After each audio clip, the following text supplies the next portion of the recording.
This is a 300 amp hour LiFePO4 lithium battery that I'm going to install in this RV today. Finally, it's about time. Now, it's made by a company named A.C.E, and I bought it for two reasons. One, because it was the cheapest one I could find. And two, because it had not just one, but count them, two go handles. Now, this video is not sponsored, but a company did reach out yesterday and wants to send me one just like this. Not this company. So, yeah, go figure. But this one is only $300 on Walmart.com. So hopefully that price doesn't go up, but I'll put a link in the description to this battery. And if you know the price of LiFePO4 lithium batteries, $300, so $100 per amp hour is a heck of a deal. And why is it so cheap?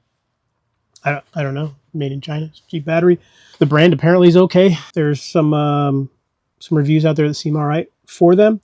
But also, this is not Bluetooth. So you're not going to be able to, and it doesn't have a monitor on top of it anywhere or on the exterior. So you're not going to know what this battery is producing because it's not going to tell you in any meaningful way unless you have a shunt like I do. So I have a shunt already on my batteries. I'll be able to just adjust the capacity to 300 amp hours and then tell this battery or tell it that I charged this battery yesterday, so it's 100%, tell it's 100%, tell it's 300 amp hours, and then we're good to go. Now the second, and one of the additionally most important things, and this isn't important for the RV or the battery, it's important for the RV, and that is this LIBIM 225 battery isolation manager. So this RV already has a battery isolation manager, but it's not lithium. And you'll see that when I take it out. It's right next to the batteries. But it's been dead since we bought this RV. What the other one does and what this one can do is obviously isolates the battery from the chassis and the chassis battery. So you can't just start the RV from this battery or the other deep cycle batteries. There's a switch up front for emergency start, which tells this thing to bypass. So ignition, battery, chassis. It's going to tell you, hey, go ahead and let these help you start the battery if your chassis battery is dead. That hasn't worked on this RV since we bought the thing. So that's good. But what this also does that the other one doesn't, the other one provides unimpeded power from the alternator. And that's a problem when you're installing lithium on an RV because this is going to tell your alternator, give me power, more power, more power, until your alternator eventually dies. So this runs in cycles. So it will turn on and let this pull power from your alternator for 15 minutes, and then it will turn off for 20 minutes. And then it'll turn back on for 15 minutes and back off for 20 minutes. So your alternator is going to charge this battery in cycles because this is going to tell it to, and it's also going to give your battery, especially over long trips. You know, we're traveling for 6, 8. Some of you travel a lot longer, but this thing is running for that long. So this isn't going to be pulling power and stressing the heck out of your alternator. So that's good. So these two are definitely required. This one is highly optional, but not necessarily required. And I'm not an RV expert. In other videos, I've said that I'm a knuckle dragging crayon eater. But the RV A.C.E expert on YouTube, you know, in a video where he did an installation like this, he talked about this inverter, and this is the power inverter. So this power inverter provides and this plugs right into the back of your breaker panel, and this charges your battery. So it not only charges your battery, but it also powers all the lights in here. So it gives you 12 volts to all the 12 volt systems. So it gives 12 volts and it charges your battery. So this one is a smart inverter. So it knows that this battery needs a little more juice. So it senses that you're charging to a lithium battery, and then it gives the appropriate amount of amperage voltage to the battery.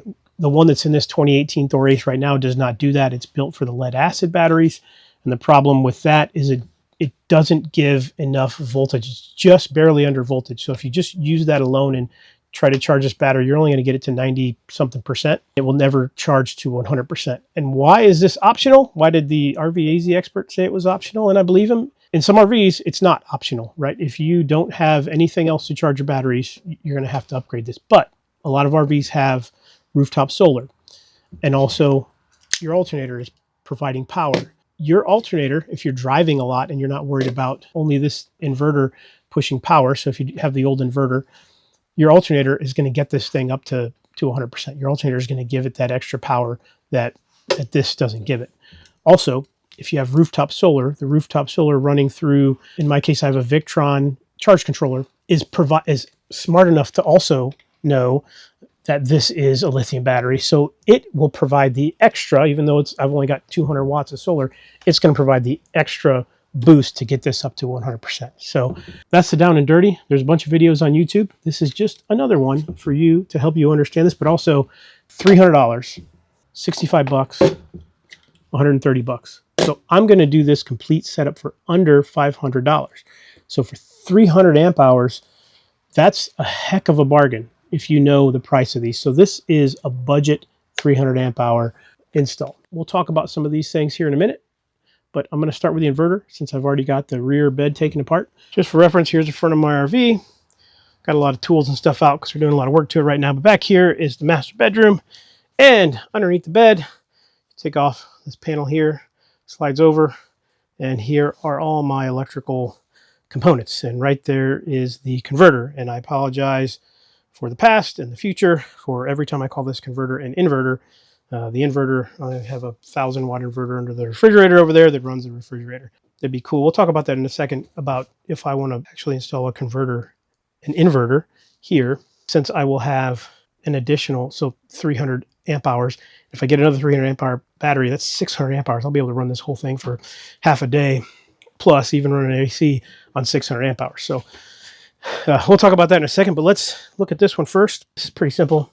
It's just 4 screws around these sides. We've got the 2, I don't know why Thor did this, but they're both white wires coming in. One luckily has a black piece of electrical tape on it. So these are the positive and negative wires coming in.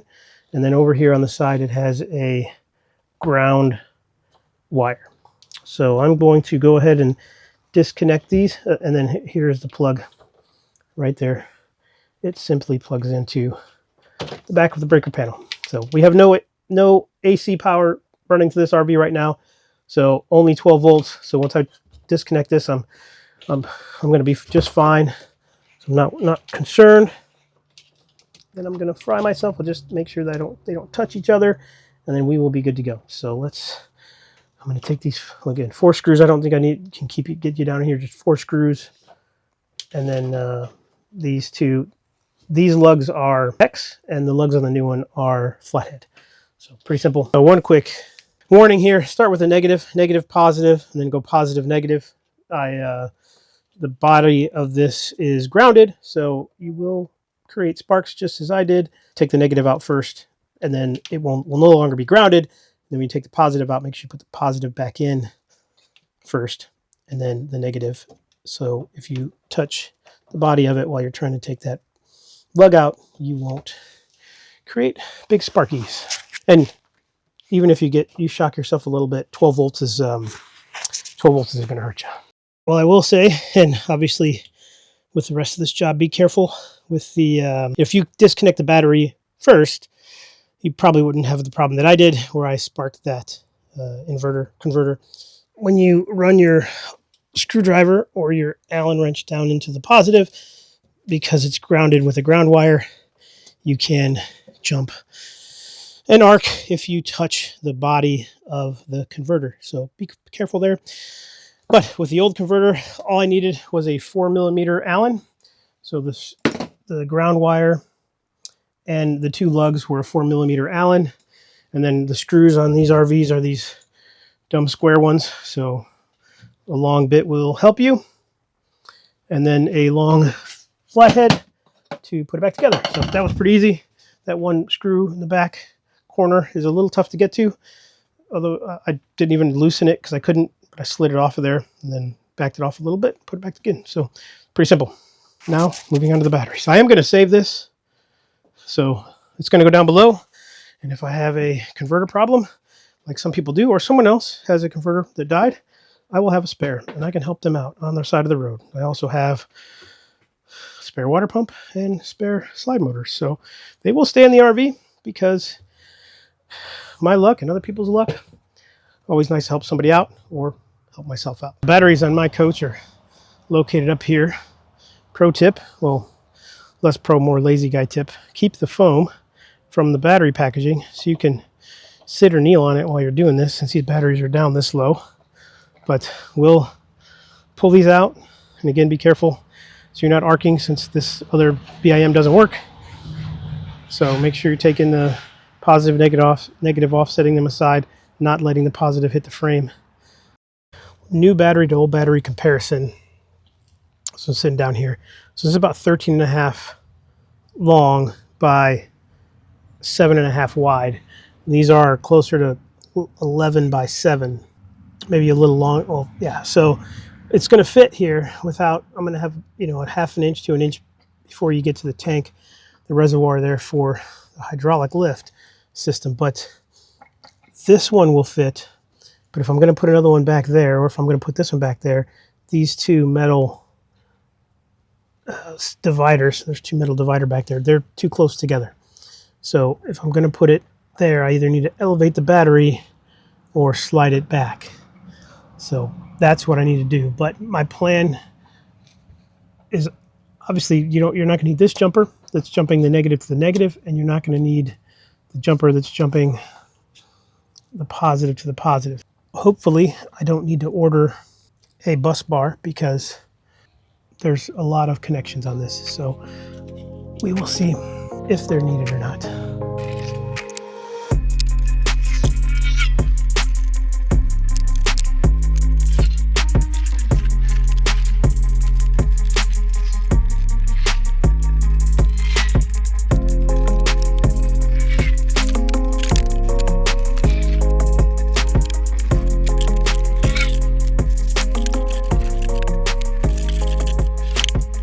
All right, we've got them all out of the way. I think turning off these breakers helped us out quite a bit.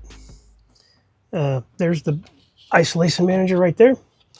But I think I do have a dilemma. We have 1, 2, 3, 4. So we have to connect 4 positive cables to this lug. So, and we only have 2 negatives to connect.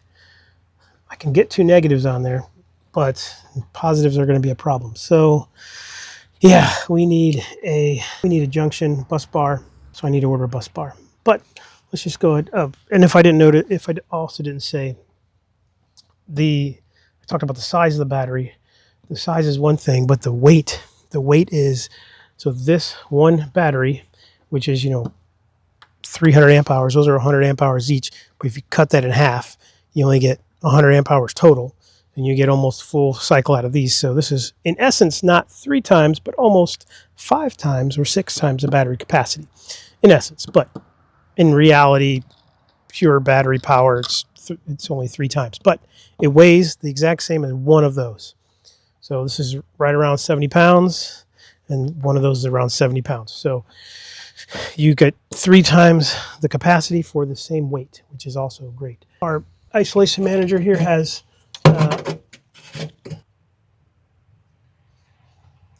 only has 1 screw there. So I'll take the screw out and then get the rest of this stuff off. But I'll just make sure they all go the same way. So I'll try to swap it wire for wire and not confuse myself.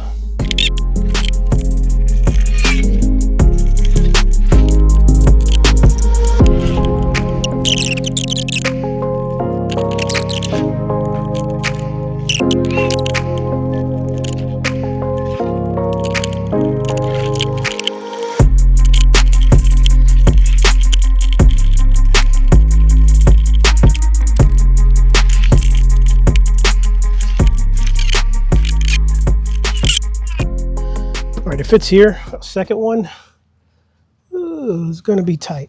I guess some. Oh no, second one, unless it doesn't have these, the bump outs for the handle, or at least on that side. So I may have to. The other battery is a different brand, so if it has these, or if it says wide, I think I could just cut off that side once it's in here, and then worry about it's just a handle. So, or I'll cut off this one since this is not as nice. But all I've done here is. So this one goes back up to the chassis harness somewhere. I don't know where. This is coming from the battery harness. So I just didn't connect the chassis, this one wire here, obviously runs to the back to the coach, to the RV. This one runs back up into that thick harness that goes up front, so I'm not worried about that one. This one runs straight over here to power the hydraulic jack system. And then this one, I'm pretty sure it's back up in there and runs up to the chassis battery. So just going to run the coach off of this one. We should be good. I've already went inside and checked the lights. Lights look good. But yeah, it's pretty tight in here. I'm going to have to, if I do cut that strip down there out, that is going to limit where I can put the strap, where that strap is going to mount. So that's going to be an issue. But your experiences may vary. What I didn't do, and that I will do later, is I'm going to take this weather strip and I'm going to attach it to the bottom of the battery. I could do that right now, but I want to attach it to the bottom of the battery so that it's just not sitting on the steel. I think it's going to be fine on the steel anyway, even with this, so I think it'll be okay. This will just help it not, it'll be held down by the strap. So everything else is in here. I put the other jumpers in there. I have to use those to run to a junction block, but let's go check everything out inside and then see if it runs the AC real quick and then move on. All right, obviously your situation may vary, but I need to buy an inline 300 or 400 amp fuse. I'm not sure how much it is yet. I've got to do some research to find out what's best for the battery. I think they recommend a 4, but a lot of people put 300s on there, so I'll find out, put what I need on there, and then order a bus bar so that I could jump those other terminals. One thing that I didn't do, I came in and I wanted to switch the Victron charge controller over to LiFePO batteries, and these lights were on. So the 12 volts in here, the lights and everything were running off of solar, completely off of solar. So you're only going to get 12 volts out of that, obviously off of the charge controller. Be cognizant of that. You could have 12 volts backfeeding into those wires. That's why I was very careful not to touch the hot wire to anything else. But I've got a couple of them connected so that I can make sure that we're running some power in here. And then this AC is running now. I turned it on and it's running and it's cold. It's running purely off the battery. It would not run off of those 2 lead acid batteries. It should run off of lead acid, but those 2 lead acid batteries are 2022 and late 2024 or 23. So they're 4 years old, almost 4 years old, so a little over 3 years old each. And they've been run down completely to dead a bunch of cycles. So I logged on to the Victron charge controller. It did need an update. And then I switched it over to the LiFePO battery. So now it's charging. And then for my battery monitor here, I changed the settings and I set it to 300 amp hours. So we're pulling 28.7 amps. I think that's input though, 297 amp hours, because we are pulling some battery. We're pulling some juice now. That thing is pulling some power. We'll turn this AC off. We don't need to be running the AC. Yeah, I think that's good for now. Like I said, I'll tidy up that battery compartment, but the 300 amp hours is really good. The next test is to see how long it will run this air conditioner, everything in the RV, and then this refrigerator. So like I said, below this refrigerator is a 1,000 watt pure sine wave inverter that only runs this. So if you know how to install, like if I install a 300 watt down there, what do I need to run it to a single leg of the junction box, right? If there's another video, please link it in the comments, because what I want to do is potentially get a bigger inverter, especially if I'm going to go 600 amp hours, get a bigger inverter. And then if it's only 3,000 watt inverter, I'm only going to be able to run one AC, but still it'll run everything else besides the rear AC. There's already a automatic changeover switch for shore power and the generator. So there's a 50 amp automatic changeover switch. So if I put another one in before it goes to the junction box, do I just wire one leg on one of the inputs? But then if I'm running straight into junction box, wouldn't my inverter be trying to charge the batteries that it's running off of?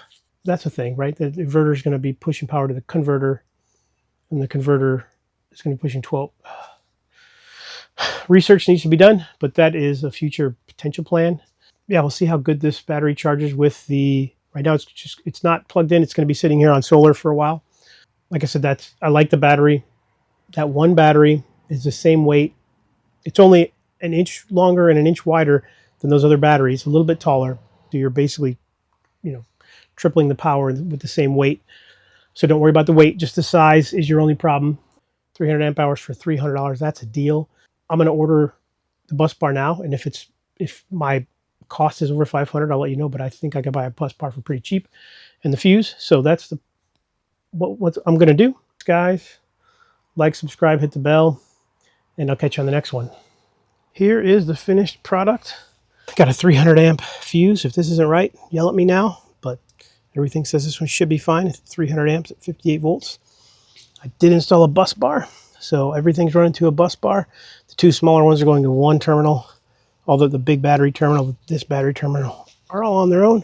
The other breakers are there, so 3 breakers. This already has 3 breakers, plus this one. And then the AC has one of these 150 amps all by itself. So we got quite a bit of protection. And yeah, everything's connected and ready to go.